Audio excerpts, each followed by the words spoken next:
Carrère. Philippe Carrère qui est hypnothérapeute. Alors on va commencer par faire comprendre un petit peu ce qu'est l'hypnose, pour ceux qui ne le connaîtraient pas encore. L'hypnose, c'est un état naturel que tout le monde connaît au quotidien. Par exemple, vous êtes dans votre voiture, vous roulez, et puis à un moment donné, vous vous dites « j'ai roulé, je ne me suis pas rendu compte de la route qui passait ». C'est un état d'auto-hypnose. Vous êtes en train de regarder un match de foot, les hommes connaissent bien ça. Il y a un but qui va arriver, votre femme vous donne la bouteille de coca ou de bière, et votre bras est en catalepsie. Justement, c'est un état d'auto-hypnose, par exemple. De catalepsie, en fait, il se tient comme ça, il ne bouge plus. Et ça, à partir de là, Erickson, par exemple, le père de l'hypnose moderne, induisait une transe à partir de cet état de catalepsie. Votre parcours jusqu'à l'hypnose, ça commence par quoi? C'est un parcours par rapport à l'école française d'hypnose, alors une volonté de vouloir soigner les gens et de les aider dans certains troubles comme l'anxiété, les peurs du sommeil, l'angoisse, etc. Toutes les tranches d'âge, que ce soit enfants, femmes, hommes, personnes âgées ou moins âgées. C'est dès l'instant où, en fait, on s'est rendu compte que le problème que la personne avait était d'ordre psychosomatique. Et alors, l'hypnose peut effectivement y faire quelque chose. À partir du moment où, effectivement, les gens ont fait tout le reste, tous les autres protocoles, IRM, neurologue. Donc, comment ça se passe, une séance d'hypnose ?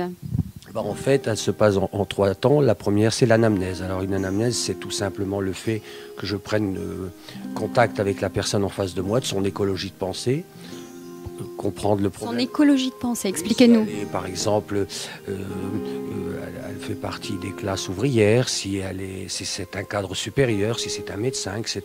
Pourquoi c'est important tout ça ? Parce que à partir de ça, je vais me synchroniser sur son langage, la manière de parler de cette personne. Et à partir de là, faire ce qu'on appelle une synchronisation juste avant l'induction. Donc, connaître la personne, c'est aussi la rassurer par rapport à ce que je suis, ce qu'elle est. Et quand elle sera en hypnose, je ferai référence aux choses qu'elle m'a données comme information. Alors ensuite, il y a une induction, je vous en prie, il y a une induction.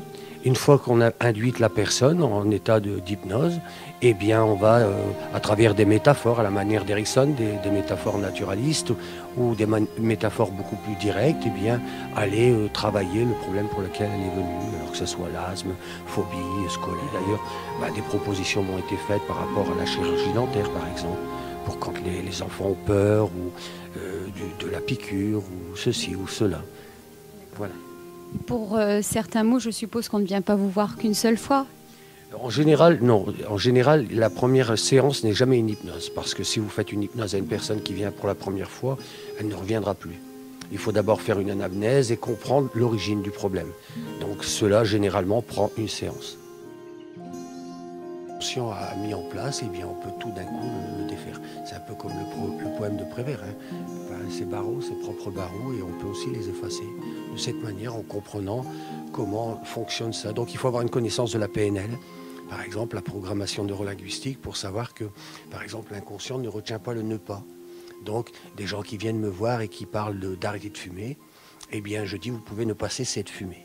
Car ne pas cesser m'est agréable. Et l'inconscient va entendre, tu peux cesser de fumer, car cesser de fumer t'est agréable. Donc il y a toute une approche au niveau de la PNL, et Erickson, le père de l'hypnose moderne, est aussi le père de la PNL. On fait du fasciathérapie, ça peut être, effectivement, l'hypnose peut être un plus par rapport. Par exemple, ici vous avez la plèvre, et en dessous de la plèvre, il y a des liquides. Et donc, dans ces liquides, il y a plein de choses qui circulent. Et alors on pose la main, et puis on laisse faire les mouvements et on découvre les mouvements, et à mesure qu'on découvre les mouvements, on peut soigner certaines choses sans intrusion, comme l'hypnose. Il n'y a aucune intrusion. En psychologie, on peut amener des suggestions, etc. En hypnose, aucune. C'est la personne qui, va amener ses propres solutions, comme avec les enfants, par exemple. C'est des métaphores, des contes, mais aussi c'est comme si c'était comment. Ta peur, c'est comme si c'était comment? Si c'était un animal. Alors c'est peut-être une panthère. Ah, et qu'est-ce qu'elle fait, cette panthère? Et c'est ce qu'on appelle en fait une métaphore isomorphique. L'hypnose peut être utilisée pour améliorer son confort au quotidien et se permettre de vivre ici et maintenant et non pas demain ou hier. En hypnose, on a coutume de dire qu'il n'existe pas 3 temps mais 2 temps. Votre présence et votre absence quand vous ne serez plus là.